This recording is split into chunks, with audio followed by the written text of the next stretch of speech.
Colgate Dental Cream to clean your breath while you clean your teeth and help stop tooth decay, and Luster Cream Shampoo for soft, glamorous, caressable hair bring you Our Miss Brooks, starring Eve Arden.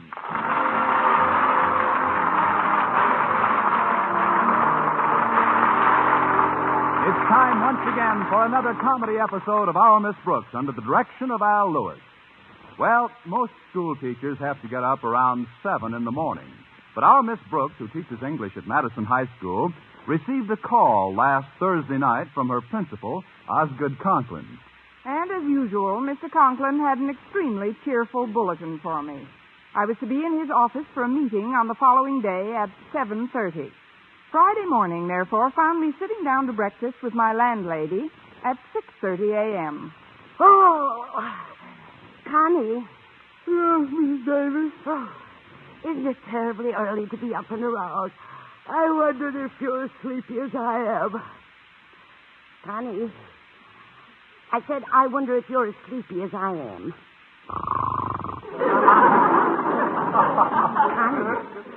Connie, wake up. What's the matter? Who came in? I didn't mean to upset you, dear. It's just that your head was slowly falling into your plate. Oh, that would have made a nice headline. Teacher found face down in bowl of oatmeal.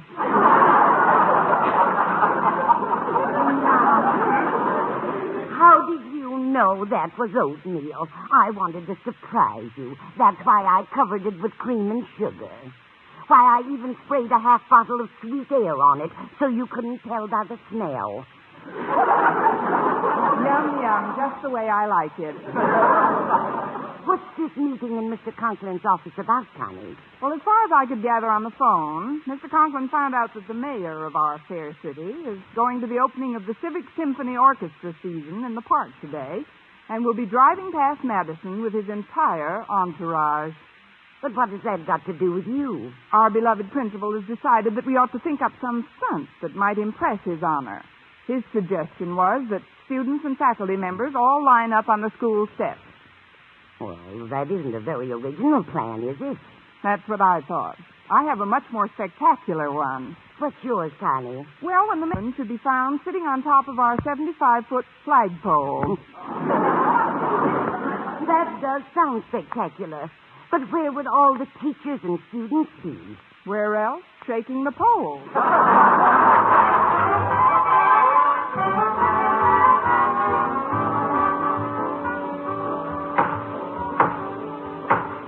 The meeting is called to order. I will now call the roll of this committee. First, Miss Brooks. I said Miss Brooks. Wake up, sleepyhead. Miss Brooks! I'm taking the roll. Well, go ahead. I've had breakfast.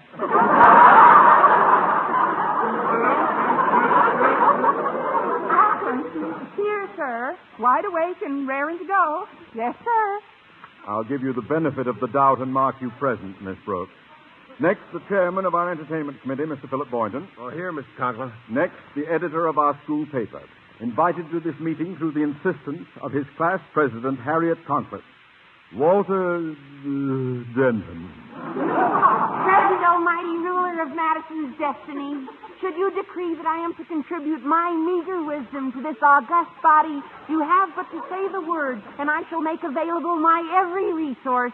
Tap the well springs of hither... Oh, Briar!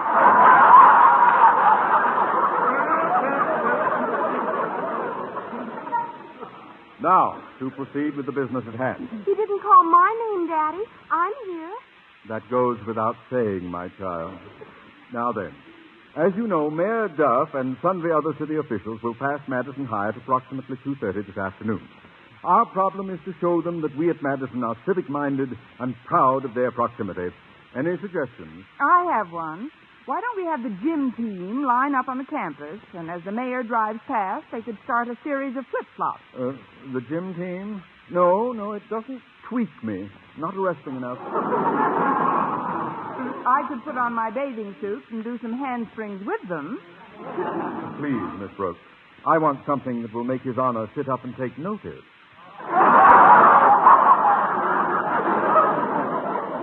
You didn't let let me finish, Mr. Conklin. After my last handspring, I'd hurl myself under his car. Ah, now we're getting somewhere.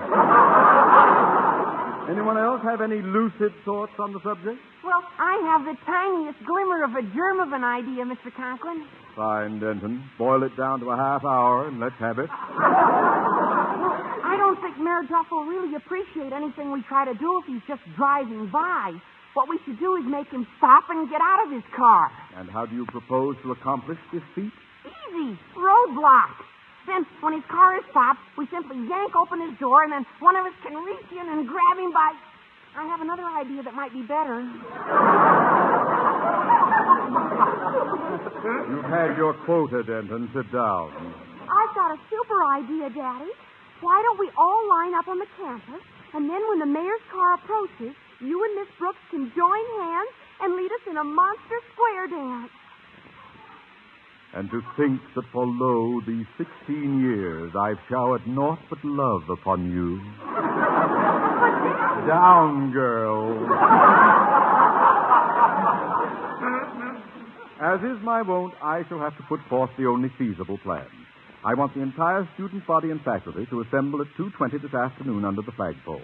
When the mayor's car draws nigh, our entire school band will step to the curb and strike up a stirring melody. Oh, frankly, Mr. Conklin, I think Miss Brooks' idea to have a gymnastic exhibition is much more colorful than just having the band play. Oh, you do. Well, this meeting is still governed by democratic procedure, Denton. We'll simply put it to a vote. All in favor of Miss Brooks' idea, say aye. Aye. All opposed, say no. No. All in favor of my idea, say aye. Aye. All opposed, say no. No. My idea is unanimously carried.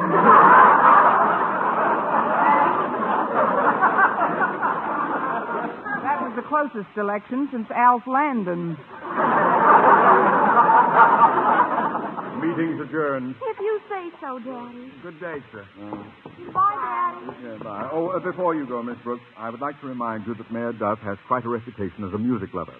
And if our band is going to salute him, their musical instruments must be in perfect condition. Yes, sir. You will assign someone in your class to see that each instrument is cleaned and polished until it's gleaming. That's all, Miss Brooks. Dismiss. Yes, sir. Come on, Walter. Now, farewell, Mr. Conklin. And should you ever again be in need of an unbiased opinion from the editor of the Madison Monitor, please feel free to call. Dismiss! Well, let's see now. Who can I get to polish these instruments? Any volunteers in my immediate vicinity? Well, I'd like to help you out, Miss Brooks, but frankly, I got a little history homework to do in my first class. History homework? But your first class is English. Yeah, I know, but when I sit behind Stretch Snodgrass with my English book propped up and the history notes underneath it, well, my English teacher would have to be a cock-eyed wonder to be able to tell whether I was, hey, you're my English teacher. Yes, I am, more's the pity. If you give me an idea, Walter, Stretch Snodgrass could probably do a very good job on those instruments. But isn't Stretch a little behind in his work? Oh, I don't know. Just a few terms, maybe. He did a very good job of washing my windows last month. And even if he isn't a mental giant, at least he's industrious. And even if he isn't industrious, at least he's adjacent. That's Stretch taking a drink at the water fountain. Oh, good. I'll talk to him right now. You go on into class, Walter. You'll need a little time to set up your history notes. Thanks, Miss Brooks. I'll see you later. Well, good morning, Stretch. Oh, hi, Miss Brooks. You getting ready to smarten up all our little brains? Sort of sad. But you can have a little holiday from studying if you will do something else for me this morning. Well, sure, Miss Brooks. What does this other job entail? It entails cleaning up all the musical instruments so the school band will make a nice, shiny appearance this afternoon. Mr. Conklin wants the job done in a hurry. Well, sure, Miss Brooks. I'd be happy to help out. I've been studying pretty hard lately anyway. My girlfriend, Susie Prentice, helped me with my homework last night. Boy, she's a whiz at English. Yes, I know. She's the first person named Prentice I ever met who spelled her name with 3 S's. Yeah, Susie's different, all right. She sure learned me plenty about our mother's tongues. Well, that should come in very handy if you're going to open the delicatessens. But, Stretch, if you'll take the instruments down to the basement for a good cleaning, I'll pick them up during lunch hour. You better not wait till lunch hour, Miss Brooks. You see, between 12 and 1, I got to take care of Mr. Fisher's pawn shop across the street so that he can go out and grab a bite. You better come down right after your first class. All right, Stretch. But what's this about the pawn shop? I thought you worked in your father's pet store. Oh, Dad and I had a little run-in. He said I wasn't worth the money he was giving me, and I said I was. What was he giving you? 80 cents a week. Anyway, he said until I could prove I could earn some money someplace else, I was on prohibition. Prohibition? Yes, ma'am. Well, I better get those instruments now. You do that, and thank you, Andrew Volstead.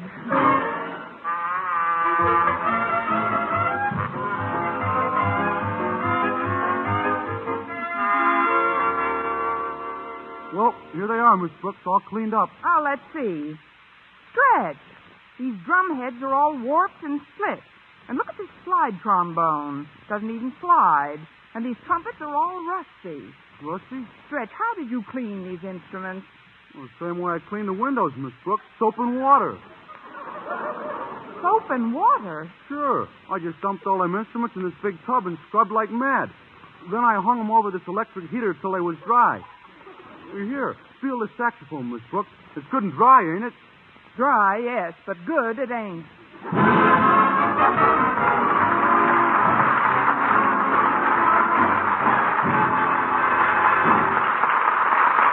Our Miss Brooks, starring Eve Arden, will continue in just a moment. But first, here is Vern Smith.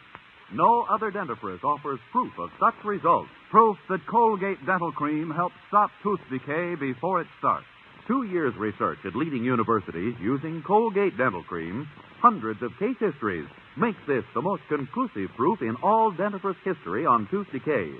Conclusive proof that when teeth are brushed with Colgate right after eating, Colgate Dental Cream helps stop tooth decay before it starts.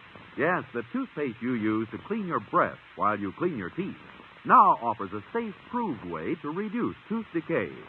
Modern science shows decay is caused by mouth acids, which are at their worst right after eating. Brushing teeth with Colgate as directed helps remove acids before they harm enamel. Colgate Dental Cream has been proved to contain all the necessary ingredients, including an exclusive patented ingredient for effective daily dental care. Get Colgate Dental Cream today. Big economy size, only 59 cents. Always use Colgate Dental Cream to clean your breath while you clean your teeth and help stop tooth decay before it starts. Remember, no other dentifrice offers proof of such results.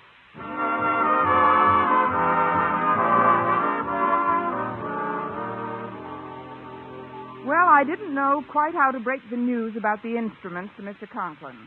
For while he had been very fond of Shep Fields and his rippling rhythm, I wasn't quite sure how he'd react to Stretch Snodgrass and his soggy symphony. When lunch period arrived, I determined to share my dilemma with Mr. Boynton for 2 very good reasons. One, if we could just put our heads together for a few minutes, I felt the problem would be solved. And 2, if we could just put our heads together, I didn't care whether the problem was solved or not. On my way to the biology lab, however, I was intercepted by Stretch's girlfriend, Susie Prentice, a cute little redhead with a baby face and a brain to match. Excuse me, Miss Brooks, but if it isn't too discommoding, could I commune with you for a jiffy? Well, how does that go again? I'd like to commune with you. That's short for communicate. You know, have a little chat, or as the French say, tote-a-tote. Tote-a-tote? Isn't that the way they say in France? Only in southern France. Tote-a-tote that barge, lift-a-lift that bale. Miss Brooks, I need your advice about something. I'm in quite a predicament. It's about Stretch. Stretch? Yes, ma'am. When I first started to feel the way I felt about him when we first started dating, I thought it was just an infatuation. An infatuation? Yes, ma'am. But as the weeks went by, I was very surprised to see that he didn't begin to plawl on me. To plawl on you? Well, you see, I know that Stretch is a good athlete and all that, but it's mentally I'm worried about. Miss Brooks, what do you think of Stretch mentally? Mentally, I think Stretch is a Lilliputian. Put another L in that word.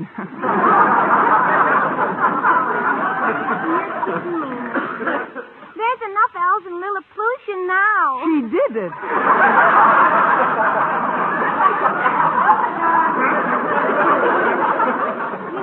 I'll never forget the first time we met. Do you believe in love at first sound? At first sound? Don't you mean love at first sight, Susie? We were in a dark room. A bunch of us were sleeping. And honestly, the first time I heard Stretch's voice, it gave me goose pimples. Susie, it gave me goose pimples. Gosh, when did you play post office with Stretch? I was just correcting you, Susie, and I'll be more helpful another time, dear. Right now, I've got my own problem to solve. What's wrong, Miss Brooks? I've got to get some new musical instruments by the time Mayor Duff drives by the school with his entourage. Is that what Mayor Duff is driving by the school with? At least. Well, you don't have to worry about musical instruments, Miss Brooks. Stretch is working in Fisher's pawn shop across the street during lunch. I'm sure Mr. Fisher won't mind if we borrow a couple of the instruments he's got in there. Say, that's not a bad idea, Susie. Will you ask him about it? Well, sure. But why do we have to borrow the instruments? What become of the ones the school used to have? Used to have? We used to have some? Well, we used to, but we aren't have them now, hardly. Now, you better hurry over and talk to Stretch about those instruments. I've got to see Mr. Boynton. All right, Miss Brooks. Toodle. Toodle. I'd like to join that girl. Seems like an awfully nice world she's living in. It's me, Mr. Boynton. Are you busy? Oh, not a bit, Miss Brooks. Come on in. Why, I hope the ceremonies go well today. I'm quite fond of Mayor Duff, you know. I voted for him in the last election against Adrian Himmelstoss. Me, too. I didn't think Himmelstoss was anything. And Mr. Conklin's a great fan of the mayor's, too. In fact, he told me a little while ago he'd give anything if he could be riding in the mayor's car as they drove past the school. I'd like to be in it, too. Then I wouldn't have to explain to Mr. Conklin about Stretch and the instruments. Well, what happened to the instruments? All I can tell you, Mr. Boynton, is that whatever you play on them, out comes I'm forever blowing bubbles. With real bubbles. I don't understand. Stretch washed them all in soap and water. They're useless. His girlfriend, Susie Prentice, said she was going over to the pawn shop and borrow some others, but I don't trust Susie's memory, especially when Stretch is around. We'd better go over there and check on those instruments. Mr. Conklin wants the band to make a big impression on the mayor. Well, I can't quite follow this, Miss Brooks, but I'll be happy to help out in whatever way I can. First, though, I'd like to ask you something, Miss Brooks. Yes. I mean... What is it? Do you think it'd be all right if I played with the band this afternoon? You? But, Mr. Boynton, we may not have enough instruments to go around as it is. Oh, I have my own instrument. It's right here in the desk. See? A ukulele. Well, Joe, college. Well, I used to play it quite a bit back in college. You did? There was one song I was particularly fond of. Oh, let's see. How did that go again? Oh, I know. Somebody loves me. I wonder who.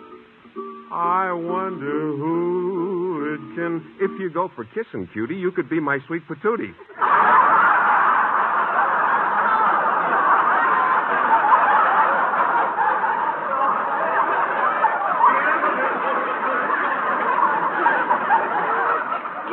Mr. Boynton.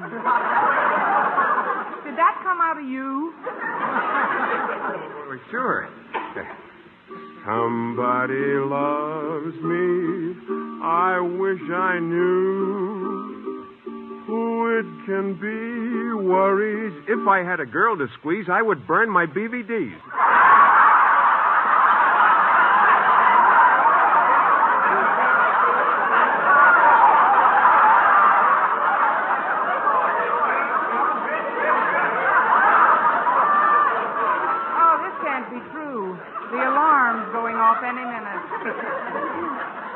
For every girl who passes by, I shout, hey, maybe. Come on, Miss Brooks, join in. Okay.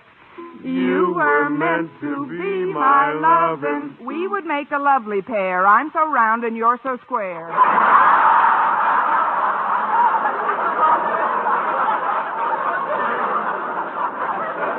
Somebody loves me. I wonder who. Maybe it's... No more pencils, no more books. Pretty soon, no more Miss Brooks.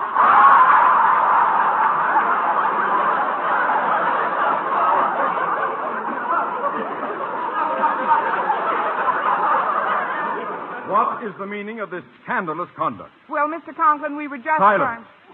Miss Brooks, to you was entrusted the task of presenting our school orchestra at its best, to impress upon the mayor the seriousness of purpose of Madison's musical aggregation. And what do I find?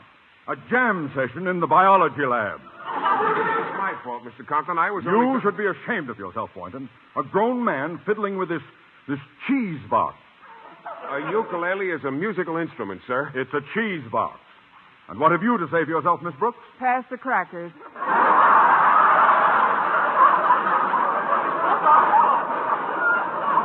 I mean, we were just leaving, Mr. Conklin. Perhaps you'd better. Yes, sir. Goodbye, Mr. Conklin.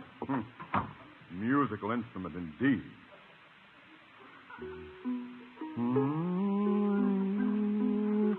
Boom, boom, boom, boom, R. I said R-A. R-A-G-G. R-A-G-G-M-O-P-T, ragmop.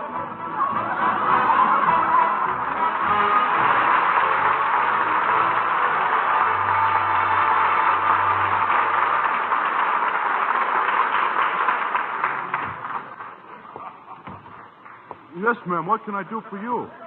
Oh, it's you, Susie. Hi, Stretch. Gee, you sound just like a regular salesman. Real sophisticated. Well, thanks, Susie. Of course, it's kind of tough to be sophisticated in this place, surrounded by nothing but secondhand junk. Oh, it ain't all junk. Those musical instruments in the window look brand new. And that reminds me, Stretch, I told Miss Brooks that we'd try to borrow them for the school orchestra this afternoon. We couldn't use those instruments. They were hocked by Daffy Delaney, Daffy Delaney? the band leader. He had kind of a Spike Jones orchestra, only louder. That's why they went broke. The music was too noisy. Well, what's the way they played got to do with Don't you see? Those are all trick instruments.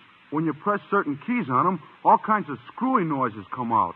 Gosh, well, that wouldn't be any good for the mayor. He likes symphonic music. What's Brooks going to do now? Gee, I don't know. Wait a minute.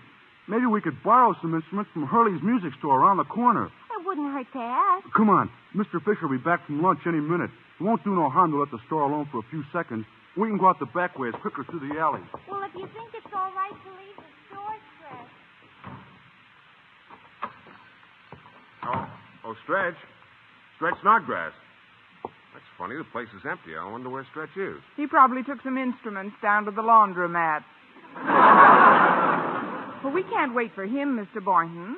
We'll just take whatever instruments we find in the window. I'll tell Mr. Fisher about it later. Oh, he's only got about 5 or 6 instruments here. Yes, but one of them's a tuba, and there's a trombone and a trumpet. You'd be surprised what a good brass section can do. Come on, Mr. Boynton. We're going to serenade the mayor like he's never been serenaded before.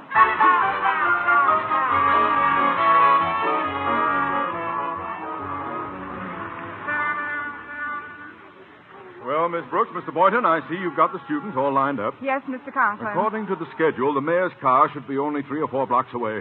Gad, how I wish I could be riding in it. Great man, Mayor Duffy. Oh, yes, indeed, Mr. Conklin. Yes. I'm going to get the band together and lead them right up here to the curb. Get everyone quiet, Mr. Boynton. Yes, sir. Now, quiet down, boys and girls. Quiet. Gee, I've been looking all over for you, Miss Brooks. I tried to borrow some instruments from Hurley's music store, but he wouldn't give them to me without no deposit. Susie's still over there arguing with him. Well, she doesn't have to bother, Stretch. Mr. Boynton and I took all the instruments we need out of Mr. Fisher's window. What? But those are trick instruments. They were hocked by Daffy Delaney. Stretch, you mean those instruments can't be played? Well, they can be played all right, but I don't guarantee what'll come out, especially the tuba. When you press the middle valve down, a charge of explosive goes off inside the horn. Oh, no. I've got to get to that band before Mr. All right, Conklin... places, everybody. Step back, trumpet. You, trombone, get a little closer. Mr. Conklin, I've got to talk to you right away, sir. It's about... What are you doing with that tuba? I'm going to play it, Miss Brooks. Oh, but, sir, you can't. Oh, I can't, can't No. I? Well, for your information, Miss Brooks, I have been playing the tuba since before you were... since you were in your early 20s.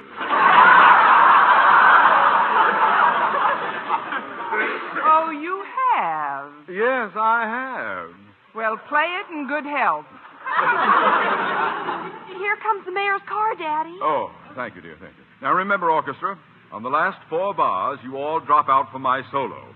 Oh, Your Honor, wait a moment, Your Honor. Oh, look. Look, the cars are slowing down. Ready, everyone? Remember now, play softly and with great dignity. A 1, a 2.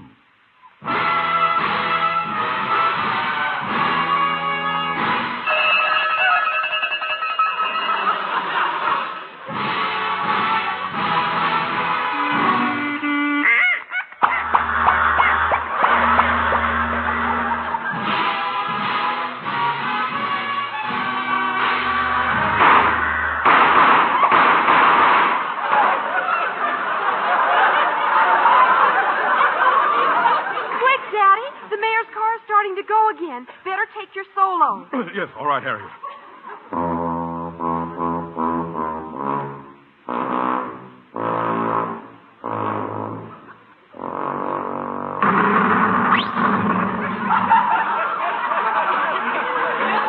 Miss Brooks, what happened? Your daddy got his wish, Harriet. He's now riding in the mayor's car.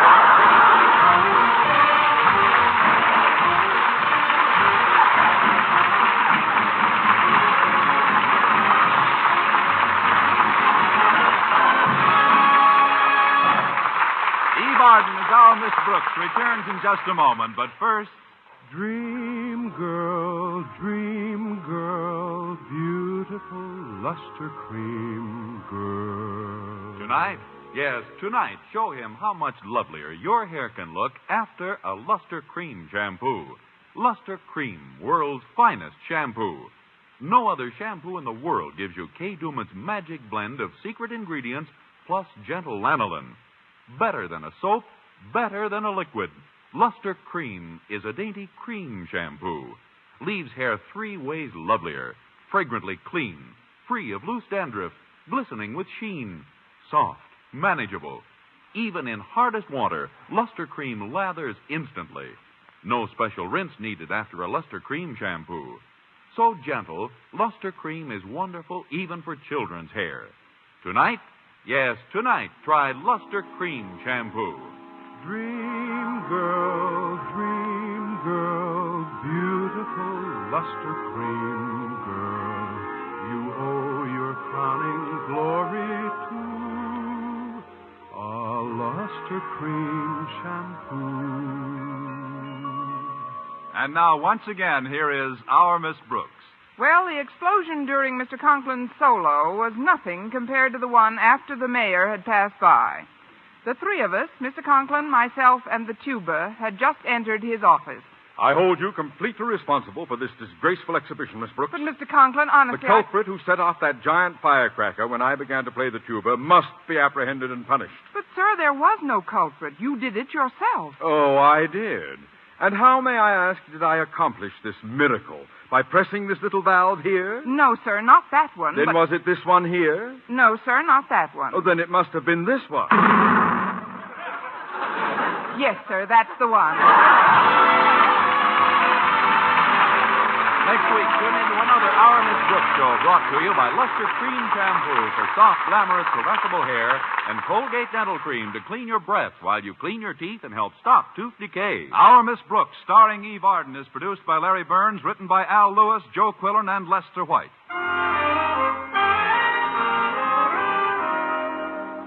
For a beauty bath that brings you glamour from head to toe, get bath-size Palmolive soap. Yes, ladies, for a velvet smooth beauty lather that caresses your skin, leaves your whole body glowing with the warm blush of fragrant loveliness, enjoy a beauty bath with bath-size Palmolive. It's perfect for your tub or shower. Just the gentlest massage over your body creates a glorious lather that leaves your skin delightful. Yes, for the most luxurious bath you've ever had, get big bath-size Palmolive soap. For mystery liberally sprinkled with laughs, listen to Mr. and Mrs. North, the exciting, fun-packed adventures of an amateur detective and his beautiful wife. Tune in Tuesday evening over most of these same stations. And be with us again next week at the same time for another comedy episode of Our Miss Brooks. Bob Lamont speaking. This is CBS, the Columbia Broadcasting System.